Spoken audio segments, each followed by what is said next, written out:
Senhora presidente, senadora Marta Suplicy, eu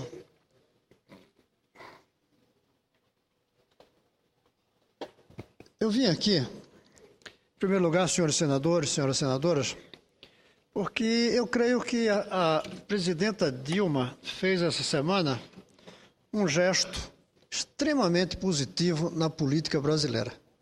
Uma simples carta dela ao ex-presidente Fernando Henrique Cardoso, para mim, representou um fato fundamental. Ela conseguiu, com essa carta, abrir uma porta entre PT e PSDB de uma maneira que pode trazer vantagens extremamente positivas para o Brasil, senador Ricardo.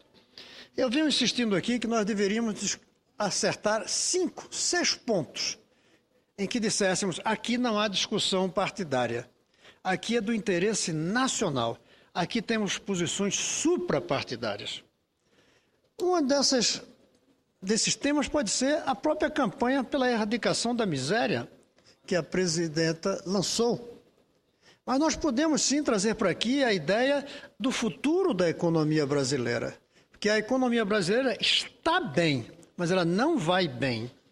Ela está bem no presente, conjunturalmente, mas ela não vai bem estruturalmente. Nós vamos precisar resolver uma porção de entraves, de entulhos que podem ameaçar, daqui a mais 20, 30, 40 anos, o bom funcionamento da economia brasileira. Tal como o desenvolvimento científico e tecnológico, sem o que nós não vamos ganhar os mercados dos produtos que de fato geram valor. Nós vamos continuar, sem ciência e tecnologia, condenados a exportar ferro, a exportar soja, a exportar bens primários. Nós temos o problema da educação. Temos que resolver o problema da educação, mas não apenas para melhorar um pouquinho, como a gente vem melhorando, mas para dar um grande salto de qualidade, fazendo uma verdadeira revolução. Nós precisamos ter pontos em comum. No mais, a gente briga. Mas alguns pontos teríamos que definir suprapartidariamente, como, aliás, muitas democracias fazem. A carta da presidenta teve essa vantagem, abriu uma porta.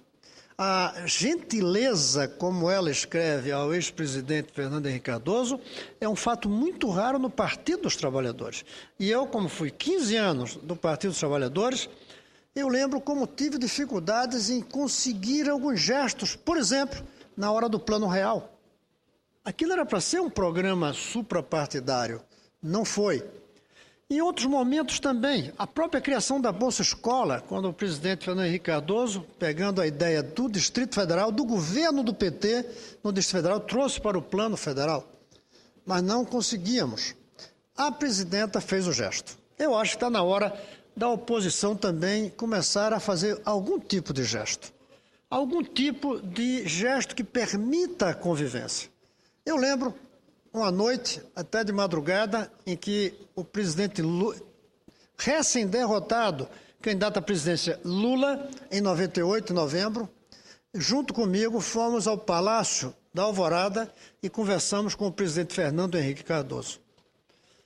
Conversamos até muito tarde, ou muito cedo, se quiserem, na madrugada. Eu imaginava que dali ia surgir a possibilidade de uma convivência entre o PT e o governo Fernando Henrique Cardoso. Não houve possibilidade, até por uma razão que eu hoje tenho consciência. É porque tem que ter alguém embaixo que faça esse trabalho da costura. Os grandes líderes, eles abrem as portas, mas quem constrói o caminho não são os grandes líderes, são aqueles assessores em que ele confia. Nem havia no governo Fernando Henrique e nem no PT pessoas que pudessem, de fato, dar continuidade a esse diálogo. Hoje é fácil encontrar essas pessoas que levem esse diálogo adiante. Sem excluir os outros partidos, obviamente, sem excluir PMDB, que faz parte da base desde o princípio, que tem inclusive o vice-presidente. Mas esse diálogo, senador Mozarildo, a gente tem que fazer. É até para salvar a credibilidade dessa casa, termos aqui pontos em comum que unam oposição e governo.